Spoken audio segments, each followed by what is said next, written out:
Hey guys, I am excited to talk to you about my progress report on my time with the Masada Slim Elite. It's been a journey, and on this journey I've found that I want to share three things with you in this video. So the first one, of course, is going to be what are the goods that I've found with this gun? The next is what are some of those bads, and honestly, it's going to be nitpicky more than anything else. And then what is the big upgrade that I am excited about to share with you? So again, I have been enjoying this gun. It is the idea behind it. Why did I get this? Is as a potential replacement for my SIG P365. Let's just show you that's clear as well there. But with the SIG P365, you know, it's been a great gun. I've had it for years. I really enjoy it. I do well with it. But there are some things about it that are definitely detractors, and that's another video for another day. My experience with SIG's customer service also is another story for another day. But I just wanted to see what other alternatives are out there.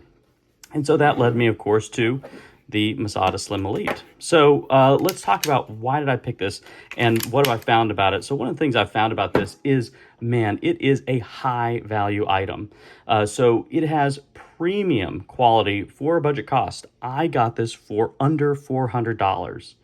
Now, what's great, the look and the feel of this gun. It looks premium, it feels premium. They do a great use of metal parts. So the sights are metal, the trigger is metal, the magazine catch is metal.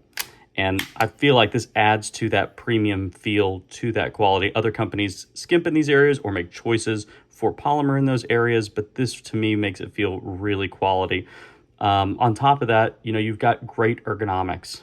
You see you can get a real high grip on the gun. The axis is pretty low to the bore there. That's a low bore axis. And also, you get the adjustable back straps. I know that's kind of standard with many guns nowadays, but it's good to have rather than not have. So you do have that option to customize that grip for your hand. You know, also in the ergonomics is the flared magwell. Now, I did a video on magazine compatibility, and that flared magwell really came into play with that in keeping your grip the same no matter what magazine you use. If you use that flush fit mag, or if you're using the 17 round magazine, and that is 13 with the flush fit, and it's 17 with the extended magazine there. So that is a really nice feature that you have that same grip no matter what you use. And also, if you go back and look at my video, you'll see that it's compatible with not just Masada Slim Elite mags, which is also another nice item in case you already have a bunch of those other mags, or you just want that assurance that you could keep this thing running. So the other part of the grip is the texture. So you can see that it does have some nice stippling here. It is aggressive, but it's not crazy aggressive. What I would say is it's not going anywhere. It doesn't really feel too slippery in the hands. And I like that they've also put a little bit of texturing, you'll see on both sides of the pistol too, to kind of give your finger a memory point when you're, you know, just wanting to be safe about the gun, always keeping your finger off the trigger unless you're ready to fire. These little memory points help give you a tactile response to remember to put your finger there, and if your finger actually is there. So that's a great thing. These slide serrations too, I should say, they are easy to manipulate. I don't have any problems with that. I think that they are deep enough, but again, not so crazy deep that it's going to cause any kind of rubbing issues. They kind of slide kind of nice there. The other big high value item is this has a serialized FCU, which means that it is the fire control unit that is the serialized part and not the frame. So as we'll get to in the upgrade, this allows me to do a big upgrade that I'm really excited about. The sights themselves, you know, there's not really many pictures on the website, but you'll see they are a great U-notch sight. You've got the blacked out rear here with the big white dot front as the standard, and that U-notch really helps you when you're, you know, if you're off just a little bit and you're looking for that front sight, it gives you a little extra room to do that, and really at no cost to you from, you know, a sight picture standpoint. I like too that even though it's a blacked out rear sight, it has these two index points, so that if you wanted to, you can kind of give yourself a little extra assurance of how your sight alignment is. Now, let's go on to, all right, what's the bad? And again, I said this at the beginning, It's really a nitpick. I'm not even going to lie, but it's worth knowing so that when you're looking at it, you're like, oh, nobody told me about this. I'm kind of disappointed. So the first thing is, you probably saw this earlier when I was manipulating the gun. It tends to have this weird thing where when you have an empty magazine and you pull back the slide, it locks halfway.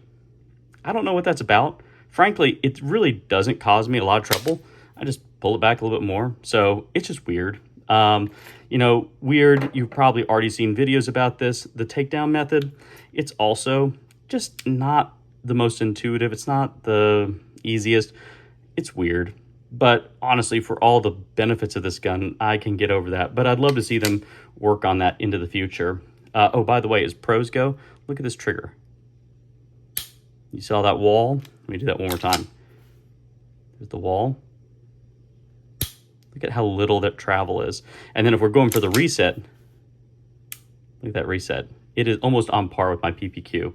But back to the nitpicking here. All right, so we looked at that takedown method. We looked at that weird magazine thing. Also, what I've noticed here is, and you can kind of see it right here. Let me get actually this pencil here to help kind of point it out. You can see that there's some fraying of the polymer on this lip right here. Now, this isn't really a critical part of the gun. It's not even any kind of critical fraying. It's more aesthetic, honestly, but it's something that's there. And I just kind of thought, well, that's interesting. Just to give you an idea and a comparison, this is a nice used USP 45. I believe that it was a police trade-in at one point. I called HK because you see the polymer here was kind of wiggling loose and was really frayed. And when I talked to HK about it, they acted like, why are you even calling me? This is not a big deal to them. So if it's not a big deal and that's kind of right there where the slide runs, this part I think is even less of a big deal. So, but I at least wanted to point it out to you guys. Now, the only other thing that I would say is two last points.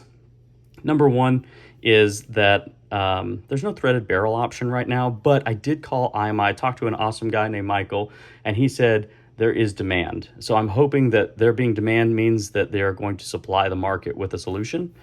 And then the last, and honestly kind of the biggest rub, and I mean that slightly intentionally, is with the backstrap here, there is a hot spot. So when I get my hand here, my skin will get caught in this one point. It's not always, it just happens to be every now and then. When I grip it in a certain way, I get that hot spot. So here I'm gonna kind of, you can hear it, let's see. You can see where it comes in, where it catches. And if I get really close here, you can kind of see where the pencil is, that gap there. That's what's causing that. Now, I had an idea.